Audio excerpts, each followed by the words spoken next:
The question was, would the cost of educating a scholarship football or basketball player be less because they generate revenue? Or even negative? The answer to that question is that's the place the NCAA doesn't ever want to go. Because then you'd have to account that the players actually earn the revenue themselves and would be professionalized. I think the plaintiffs wanted to get there. Judge Wilkin never allowed them to go that far. So that is, I think, the extreme argument on that end, if you were thinking of it that way. We are headed there at a very slow pace, and I'm not sure we'll ever fully get there. That would be the extreme goal on one end, and it would probably reduce the number of schools that would participate to the numbers who are truly profitable or benefited from that system. So I don't know if we'll ever see that change come about, but that would be the extreme case of that one. Interesting enough, the decision in the O'Bannon case is not a sweeping victory for either side. And it's currently under appeal. And interestingly enough, each side is taking some issue on appeal. Interestingly enough, I would read the case. I would tell you the NCAA kind of won by not losing as badly as I expected. I'd probably, if I were the NCAA, I'd be like, I'll take that. I'll run with that. You guys can't do any more than this. I suspect what you'll ultimately see is you'll see, because there are other cases that are behind it, and maybe this actually hits your point on the question, it has opened the door for conferences to begin to look at compensation plans for athletes that move away to amateurism, but we've just opened the door to that one. I'd argue that there's a real challenge in doing this philosophically, and I'm not a defender of the NCAA, but I am a defender of the scholarship system in some measure, not pure amateurism on any level, that I do believe the scholarship system has a potential to be societally transformative by allowing people to get the thing that changes their life most, which is an education. Now, I recognize there are abuses in that system, and I recognize that maybe those abuses should be managed through lifetime scholarship benefits or longer-term scholarship benefits, recognizing the failure of all 22-year-olds to recognize the value of what they've gotten in their education. Me, particularly guilty of that. I figure I have 2 good years of education from an Ivy League institution, which is about what I attended. The rest of the time I was present, but not always present in class.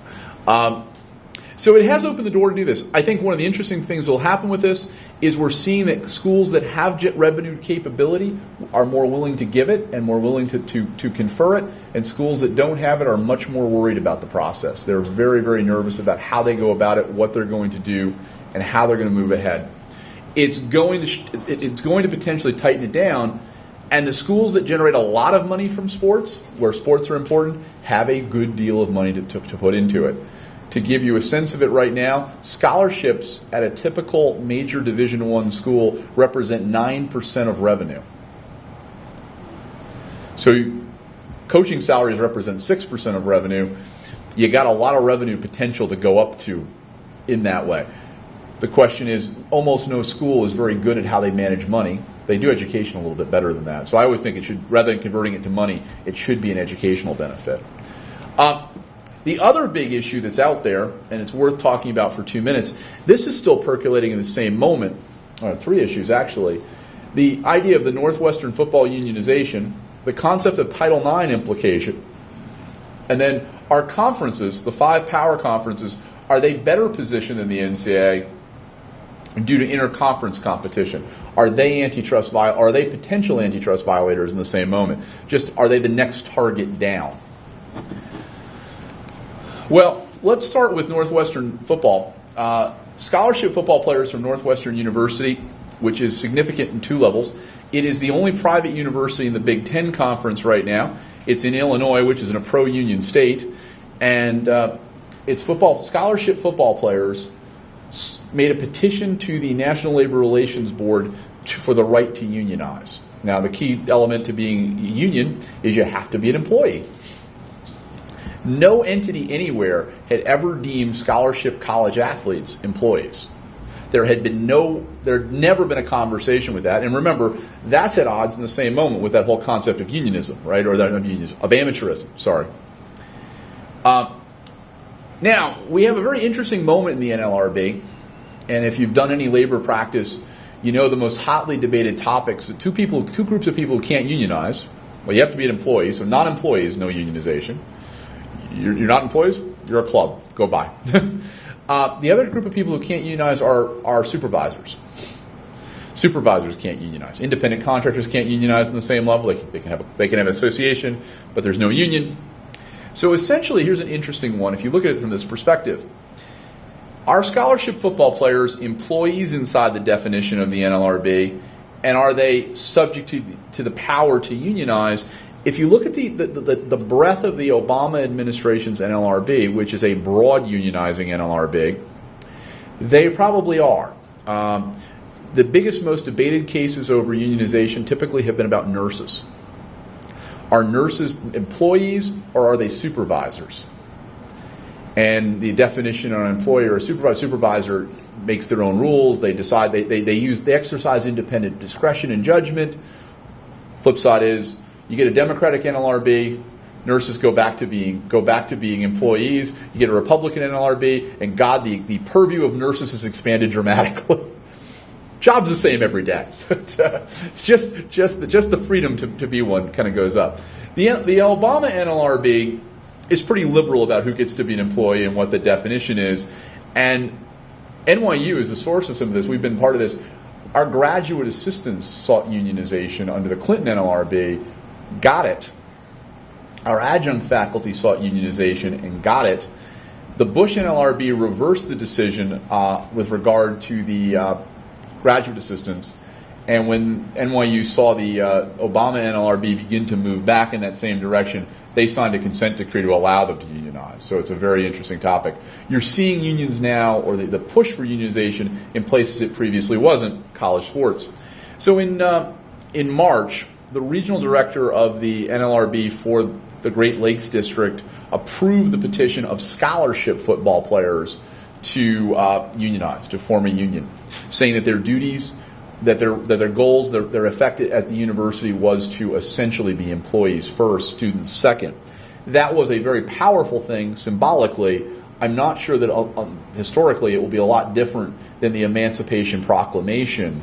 And if you remember your history, the Emancipation Proclamation dealt with only slaves in the states in rebellion from the Union.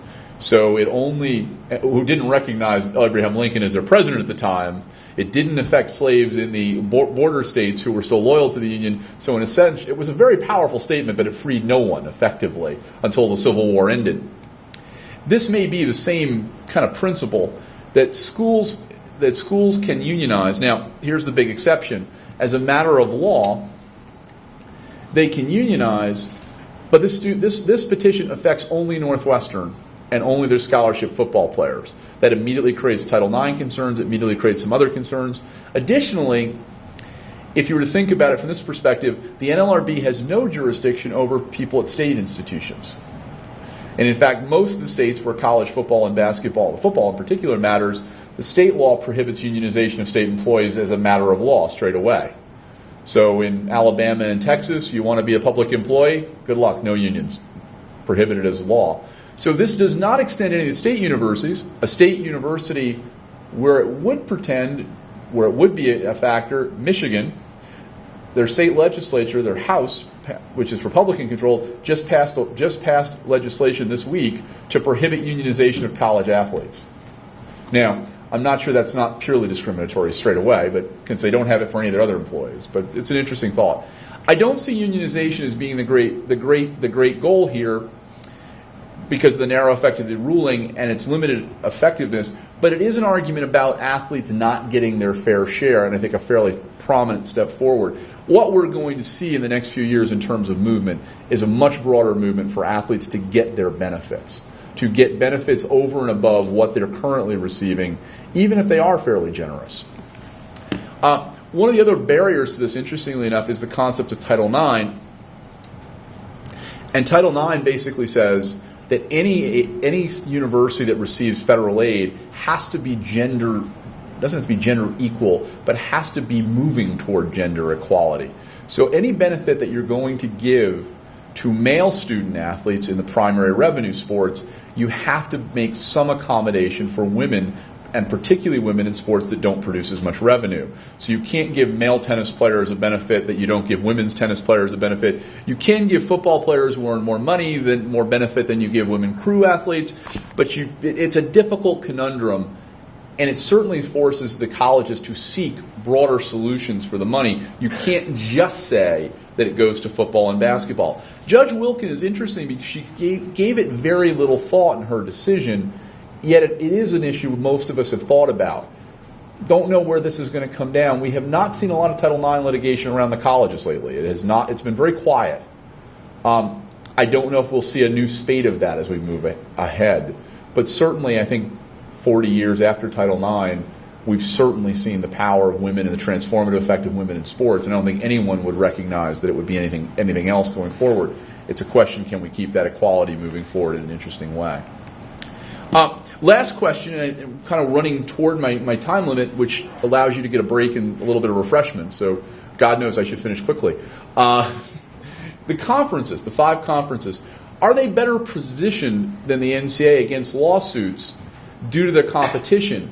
And the answer about that is a good question. I think historically they've always felt that they've been better positioned. They're certainly less deep-pocketed on some level because none of them are as big. But now you're going to see they have control. Jeff Kessler, one of the most famous sports lawyers, working mostly for players' unions, now at Winston Strawn, has filed a lawsuit pending against the Power 5 conferences for many of the same things as O'Bannon. So what we're going to probably see is a replication of the same lawsuit. So in answer to your question about are we moving toward a total system of compensation for athletes in a free market, we're going to see litigation that drives us in that direction, certainly. Again, I don't think in the short run we're going to see a big change because, again, we're at a very small number, a very small percentage of revenue being earned going into the athletes themselves right now. Much more of it goes to the support of the athlete than it goes directly to the athlete. So I think there is some push-pull in this to go through this one.